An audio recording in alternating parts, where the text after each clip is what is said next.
Corre el año de 1947. En las calles de México, el aire huele a cine. Las películas nacionales llenan las salas, desde la Patagonia hasta España. Los nombres de Pedro Infante y María Félix iluminan las marquesinas. Gabriel Figueroa acaba de ganar el primer Globo de Oro para una película mexicana. En los estudios Churubusco, Tepeyac y México Films se trabaja a toda máquina, produciendo más de 80 películas al año. América Latina entera espera con ansias lo que sale de nuestros foros. Hollywood nos mira con respeto. No es un sueño, es la realidad de una industria que se ha convertido en un imperio cultural. Pero esa luz estaba a punto de apagarse. En menos de una década, todo ese poderío se vendría abajo. Y no por falta de talento, ni por una crisis económica, ni siquiera por la llegada de la televisión. El colapso fue provocado por decisiones muy concretas, tomadas por personas con nombre y apellido. Un estadounidense con poder político, el gobierno de Washington y la guerra interna entre dos sindicatos debilitaron para siempre lo que pudo ser el Hollywood de habla hispana. Para entender la caída, primero hay que entender la gloria. Y esa época de oro no fue casualidad. Fue la tormenta perfecta de factores que se alinearon en el momento justo. La mecha se encendió en 1936, con Allá en el Rancho Grande. Esa película demostró que el cine mexicano tenía una voz propia y que el público estaba hambriento de ver sus historias en la pantalla. Entonces estalló la Segunda Guerra Mundial. Y ese conflicto, a miles de kilómetros de distancia, se convirtió en el gran motor de nuestra industria. Cuando Estados Unidos entró en la guerra en 1941, Hollywood de pronto tenía otras prioridades. La celulosa para las cintas se necesitaba en el frente. Los equipos se racionaban. Y lo más importante, Washington necesitaba, con urgencia, que América Latina no se inclinara hacia el eje. Ahí nació la política de buena vecindad de Franklin Roosevelt. Su gobierno creó una oficina especial, dirigida por Nelson Rockefeller, con un objetivo muy claro: usar el cine como propaganda antifascista en español. Y para eso necesitaban a México. Rockefeller sabía que Brasil hablaba portugués y que España estaba bajo el control de Franco. México era el socio perfecto, un país estable, con una industria cinematográfica en pleno crecimiento y con ganas de comerse el mundo. Así que Estados Unidos le abrió la llave a México. El comité de Rockefeller nos proporcionó todo lo que hacía falta: equipos, rollos de película, plantas de luz, reflectores y cámaras. Y México respondió al llamado. Se filmaron películas como Soy puro mexicano o Espionaje en el Golfo. Eran mensajes claros contra el nazismo, pagados con capital estadounidense. Para 1943, la revista Variety lo declaraba sin rodeos. Estados Unidos estaba dispuesto a que México dominara el mercado latinoamericano. Mientras Europa ardía en la guerra y Hollywood se enfocaba en el conflicto, México se convirtió en una máquina de hacer cine. En 1945 se llegaron a filmar 82 películas, una cifra impensable para la época. Los cimientos de esa industria se levantaban a toda velocidad. Los estudios Churubusco abrieron en 1944, los Azteca en el 45, Los Tepeyac en el 46 y los México Films en el 47. Pero los fierros no eran nada sin el talento, y el talento sobraba. Gabriel Figueroa era ya una leyenda, uno de los mejores directores de fotografía del mundo. Emilio, el Indio Fernández, traía premios de Cannes a casa. Y en la pantalla brillaban estrellas que no le pedían nada a nadie: Pedro Infante, Jorge Negrete, Dolores del Río, María Félix. Eran figuras con un carisma que cruzaba fronteras. Para 1947, la misión estaba cumplida. México era una potencia cinematográfica. Nuestras películas se veían en toda América Latina, en España y en cada rincón de Estados Unidos donde se hablara español. El cine mexicano no solo entretenía, Definía una identidad para millones. Era el momento perfecto. El engranaje funcionaba sin fallas. Pero justo en la cima, 3 decisiones comenzaron a romper la máquina desde adentro. Quisieron enterrar esta historia bajo toneladas de concreto, pero nosotros la desenterramos. Si exiges la verdad, suscríbete a Secretos de los Descubrimientos Mexicanos. La primera de esas decisiones tenía nombre y apellido: William Oscar Jenkins, un empresario nacido en Tennessee que llegó a México durante la Revolución. Un hombre que construyó una fortuna inmensa vendiendo alcohol durante la ley seca, controlando ingenios azucareros y finalmente comprando salas de cine. Jenkins empezó con una sola sala en Puebla, en 1939. Junto a su socio Gabriel Alarcón, formó la Cadena de Oro y comenzó a devorar cines. En poco tiempo, a través de la compañía operadora de teatros, controlaba casi todas las salas importantes del país. Era un monopolio absoluto sobre la exhibición. Y cuando un solo hombre controla dónde se ven las películas, ese hombre controla todo el negocio. A Jenkins no le importaba el arte, no le importaba la calidad, le importaba el dinero. Y descubrió que podía ganar más obligando a los productores a filmar rápido y barato.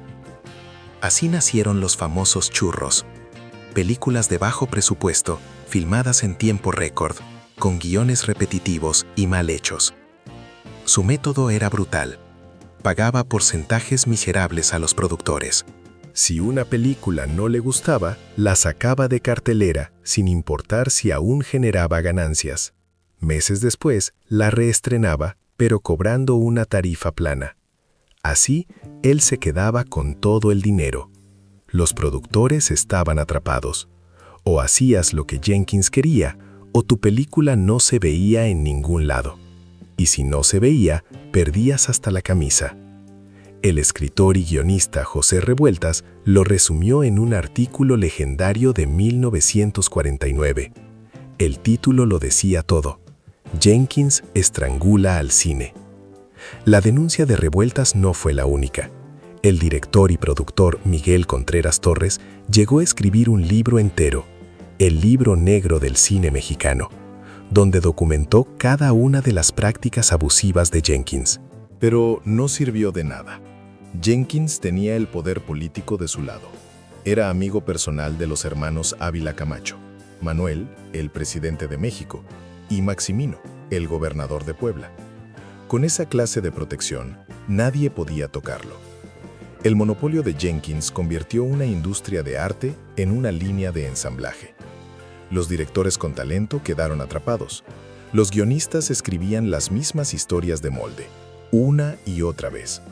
Los actores repetían los mismos personajes hasta el cansancio. El público empezó a aburrirse, y el prestigio internacional que tanto había costado construir comenzó a hacerse polvo. Las películas que salían de México eran cada vez de menor calidad. Esa fue la primera gran decisión que debilitó al cine mexicano. Permitir que un solo hombre controlara la exhibición y usara ese poder para exprimir hasta la última gota de creatividad. El gobierno mexicano lo sabía. En un movimiento desesperado, el presidente Abelardo L. Rodríguez intentó expulsarlo en 1953, acusándolo de fraude fiscal, pero ya era demasiado tarde. Jenkins se vengó. Le compró sus propios cines a Rodríguez a un precio de risa, consolidando todavía más su imperio. Y mientras Jenkins estrangulaba la industria desde adentro, un nuevo golpe venía desde afuera. La Segunda Guerra Mundial había terminado en 1945. Europa estaba en ruinas, pero Hollywood no. Washington ya no necesitaba que México produjera propaganda. La política de buena vecindad había sido una herramienta de guerra, y la guerra había terminado. Con la llegada de la Guerra Fría, la atención de Washington se fue a Europa. América Latina pasó a ser un patio trasero sin importancia. No fue un ataque directo, fue un abandono estratégico, pero el efecto fue devastador. Toda la ayuda que México había recibido durante años, equipos, película virgen, apoyo financiero, acceso a distribución, se evaporó de la noche a la mañana. Pero no fue solo un abandono, fue una invasión. Hollywood regresó con toda su fuerza, dispuesto a recuperar los mercados que México había conquistado. Las grandes compañías estadounidenses usaron su poder financiero y sus conexiones para desplazar al cine mexicano de toda América Latina. Y aquí llegó la segunda decisión fatal. El gobierno mexicano no hizo nada para proteger su propia industria.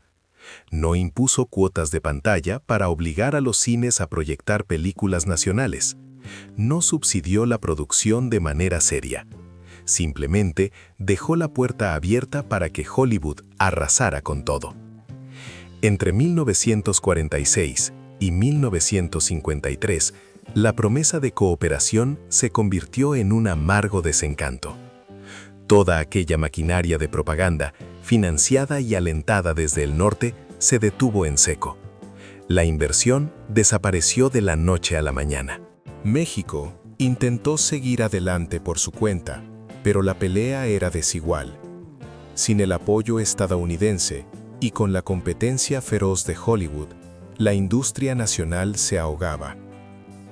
Las películas mexicanas todavía gustaban en América Latina, pero llevarlas a las salas era cada vez más difícil. Los dueños de los cines preferían las producciones de Estados Unidos. No era solo por la fama de sus estrellas. Las distribuidoras de Hollywood ofrecían mejores tratos, mayores ganancias y un flujo constante de estrenos. La ironía era brutal. Estados Unidos había ayudado a levantar una industria para sus propios fines, y ahora la dejaba caer cuando ya no le servía. México, por su parte, nunca se preparó para ese golpe. Pero si el abandono externo fue un golpe duro, lo que estaba a punto de suceder dentro de la propia industria sería el tiro de gracia. Si William Jenkins estrangulaba desde la exhibición y Hollywood atacaba desde la distribución, los propios sindicatos decidieron rematar la faena desde adentro. La guerra que desataron duró décadas. El año clave fue 1945. La mecha se encendió con un acto violento. Salvador Carrillo, líder del Sindicato de Trabajadores de la Industria Cinematográfica, le dio una cachetada a Gabriel Figueroa, el legendario director de fotografía.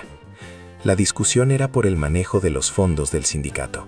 Figueroa había acusado a Carrillo de corrupción y desvío de dinero. Esa bofetada fue la gota que derramó el vaso. El 25 de febrero de ese mismo año, Mario Moreno, Cantinflas, en solidaridad con Figueroa, anunció la ruptura. La sección de actores abandonaba el sindicato. Detrás de él se fueron los directores, los músicos, los guionistas y los técnicos. El 1 de marzo de 1945 fundaron el Sindicato de Trabajadores de la Producción Cinematográfica. Cantinflas era el secretario general, Jorge Negrete el de conflictos. La reacción fue inmediata y furiosa. Fidel Velázquez, el todopoderoso líder de la Confederación de Trabajadores de México, estalló. Publicó desplegados en los periódicos llamando a Cantinflas nazi-fascista por atreverse a dividir al movimiento obrero. Las amenazas de violencia no tardaron en llegar. Para 1946, la tensión era tan alta que los miembros del nuevo sindicato se atrincheraron en los estudios Churubusco. Tenían armas de fuego para defenderse. Afortunadamente, la sangre no llegó al río, pero el ambiente era de guerra civil. El presidente Manuel Ávila Camacho intentó mediar. En septiembre de 1945, emitió un laudo presidencial para delimitar el territorio de cada bando. El viejo sindicato se quedaría con la distribución y la exhibición, el nuevo con la producción. Parecía una solución lógica, pero el acuerdo no se respetó. El sindicato de Carrillo empezó a boicotear las películas hechas por sus rivales, impidiendo que llegaran a las salas que ellos controlaban. Esta guerra interna paralizó la industria por completo. El miedo se apoderó de los estudios. Los productores no sabían con qué sindicato trabajar. Los trabajadores temían ser vetados. Las filmaciones se retrasaban o simplemente se cancelaban. Y lo peor de todo, ninguno de los dos bandos aceptó la entrada de nuevos talentos. Los sindicatos se convirtieron en clubes cerrados, fortalezas controladas por las mismas figuras que llevaban ahí desde los años 40. Nuevos directores, guionistas, actores y técnicos no podían entrar. Las puertas estaban cerradas. Esto condenó al cine mexicano a envejecer sin remedio. Para 1948, juntos sumaban más de 6,000 trabajadores. Representaban el 6% de la fuerza obrera nacional. Pero en lugar de usar ese poder para defender la industria, lo usaron para destruirse mutuamente durante décadas. Esta guerra sindical fue la tercera decisión fatal. Cerró las puertas a la innovación, encareció la producción y convirtió la industria en un campo minado. En 1947, México lo tenía todo para ser el Hollywood de América Latina. Tenía estudios, tenía talento, tenía mercado y prestigio internacional. Pero 3 decisiones clave lo debilitaron hasta los cimientos. Primero, se permitió que un solo hombre, William Jenkins, monopolizara la exhibición y convirtiera el cine en una fábrica de churros baratos. Segundo, el gobierno no protegió a la industria cuando Estados Unidos retiró su apoyo y Hollywood regresó a competir sin piedad. Y tercero, se dejó que los sindicatos se desangraran en una guerra que duró décadas. No fueron fuerzas invisibles del mercado, fueron personas de carne y hueso tomando decisiones concretas. Jenkins eligió el dinero sobre el arte. El gobierno eligió la inacción sobre la defensa de lo nuestro. Y los líderes sindicales eligieron el poder personal sobre el futuro de todos. El resultado fue una lenta demolición. Para los años 60, el cine mexicano estaba en ruinas. La producción se desplomó. La calidad se fue al suelo. El público le dio la espalda. Los grandes estudios empezaron a cerrar, uno por uno. Tepeyac y Clasa desaparecieron entre 1957 y 1958. Solo Churubusco logró sobrevivir, como un fantasma de lo que fue. Para los años 90, la producción mexicana era una sombra, menos de 25 películas al año. Aquel imperio que en 1947 producía 82 películas anuales se había derrumbado. La historia del cine mexicano es una lección brutal. Demuestra cómo un imperio cultural puede ser destruido desde adentro, no por falta de talento, sino por una cadena de malas decisiones. México tuvo su oportunidad de oro y la dejó escapar entre los dedos. La historia oficial es una mentira. La verdadera historia la contamos aquí. Únete a Secretos de los Descubrimientos Mexicanos y suscríbete para que la memoria no se oxide.